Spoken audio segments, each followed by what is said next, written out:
আসসালামু আলাইকুম, আমি মনি, আমার পুচুদের মা। আর এই হচ্ছে আমার ইমিডিয়েট ছোট বোনের হচ্ছে পিকু আর পুচু।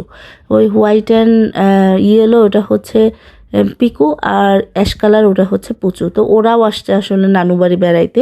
আমার বোন তো ঢাকা থাকে, ওদেরকে নিয়ে আসছে আসার সময় নানু বাড়ি ঘুরাইতে। আর ওদের নাকি এখানকার আবহাওয়া স্যুট হচ্ছে না, এজন্যই কাপড় দিয়ে ঢেকে রাখে আর প্রতিদিন একটু করে রোদ খাওয়ায়। তো আমি, আমার হাজব্যান্ড আর আমার ছেলে বিকেলে যাচ্ছি একটু নার্সারিতে, কারণ আমার শ্বশুরবাড়িতে তো আমার একটা মিক্সড ফ্রুটের বাগান আছে, আপনাদের সাথে শেয়ার করছি। তো ওই বাগানের বিভিন্ন যে বিদেশি ফলের গাছগুলো ছিল, ওখান থেকে কয়েকটা গাছ আসলে আমার মারা গেছে, যার ফলে আমি আজকে যাচ্ছি নার্সারিতে ওই গাছগুলো আছে কিনা কালেক্ট করার জন্য।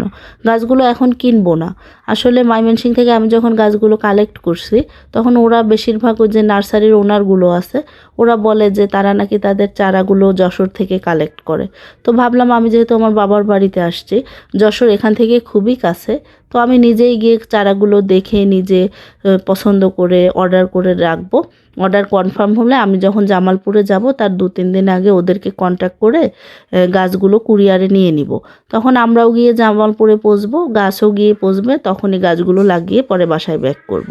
তো এই উদ্দেশ্যে আসলে নার্সারিতে যাওয়া। আর এই হচ্ছে আমার বাড়ির যে রাস্তা, মানে চিরচেনা শহর, মায়ার শহর আমার বাবার বাড়ি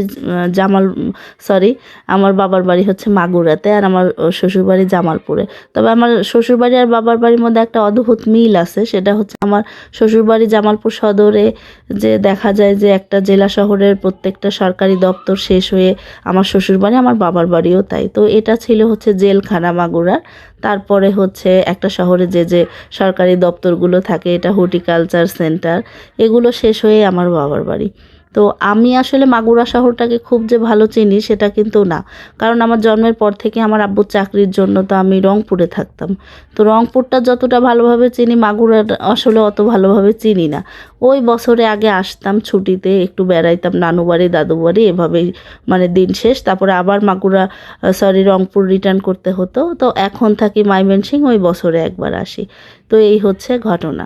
তো এই জন্য আসলে শহরটাকে খুব, আর আমাদের তো আসলে অন্য কোথাও যাওয়ার অত দরকারও হয় না, এই শুধু মানে রাস্তা, মার্কেট, টুকটাক ঘোরাফেরা, এজন্যই এতটুকু চিনি, এতটুকু জায়গায় আমাদের চেনাশোনা আসা যাওয়া।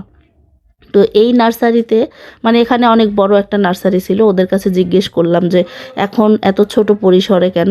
তখন ওরা বলল যে এখানে কিছু গাছের স্যাম্পল রেখে আমরা পুলিশ লাইনের পিছনে একটা জায়গাতে বড় আকারে মানে আমাদের চারা রাখি। তো সেখানে তাদের ঠিকানা নিয়ে এখানেই চলে আসছি, এদের সাথে কথা বলবো। এখন তো নার্সারিতে ঢুকে আমার তো মাথা নষ্ট হয়ে যায় গাছ দেখলেই, ফুলের গাছ কিনবো না, পাতাবাহার এটা ওটা। তো যাই হোক, আমি ওই নার্সারির যে ওনার, তাদেরকে আমি আমার গাছের লিস্টটা দিয়ে দিলাম।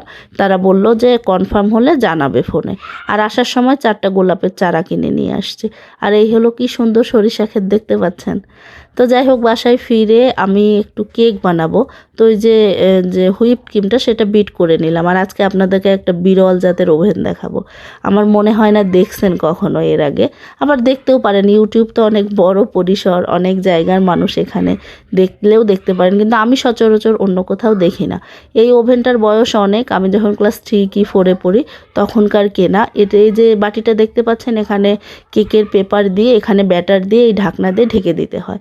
এই ঢাকনাটা কাচের, বাইরে থেকে কেকটা দেখা যায়। আর এখানে যে কয়েকটা হোল আছে, এই হোল দিয়ে কাঠি ঢুকিয়ে মানে কেকে মানে সিদ্ধ হয়েছে কিনা বা কাঁচা আছে কিনা সেটা চেক করা হয়।